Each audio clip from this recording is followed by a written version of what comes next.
incident në gjykatën e apelit. Të përshëndes sërish Arnold, një tjetër incident është regjistruar në gjykatën e apelit jurisdiksionit përgjithshëm në Tiranë. Fatmirësisht nuk ka patur pasoja.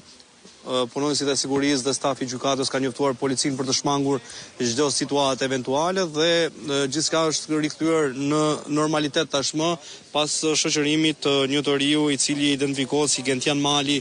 që aktualisht ndodhet në ambientet e drejtorisë vendore të policisë së Tiranës për të dhënë sqarime rreth një deklarate dhe veprimeve të tij që ka bërë në ambientet e gjykatës së apelit. Shuri televizioni u interesua pranë burimeve në këtë gjykatë, por edhe në policinë e kryeqytetit, ku mësoi se Gentian Mali është punati i një shtetasi të arrestuar disa muaj më parë në doganën e Hanit të Hotit me qëllim ekstradimi, rezultonte një person në kërkim ndërkombëtar nga Italia për vepra penale të prostitucionit, ndërkohë që ditën e sotme zhvilloi një seancë në gjykatën e apelit Tiranës për të vlerësuar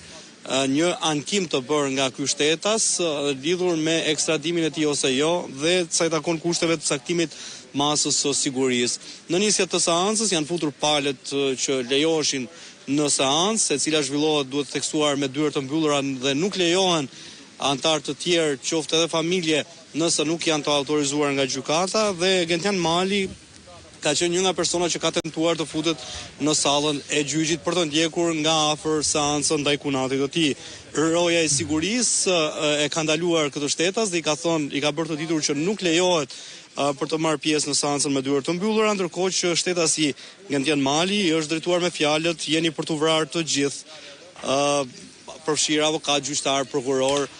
me sa duket një artikulim dhe deklarate për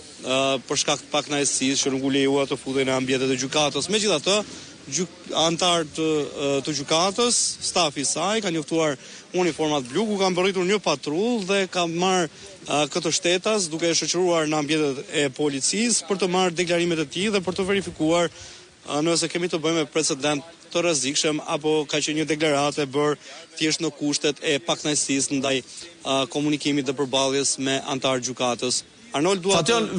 vion të jetë po me polici private gjykata, pra ka një ndryshim masash pas asaj që ndodhi apo po njëjtë? Pikërisht në këtë temë do doja të ndalesha, duke qenë se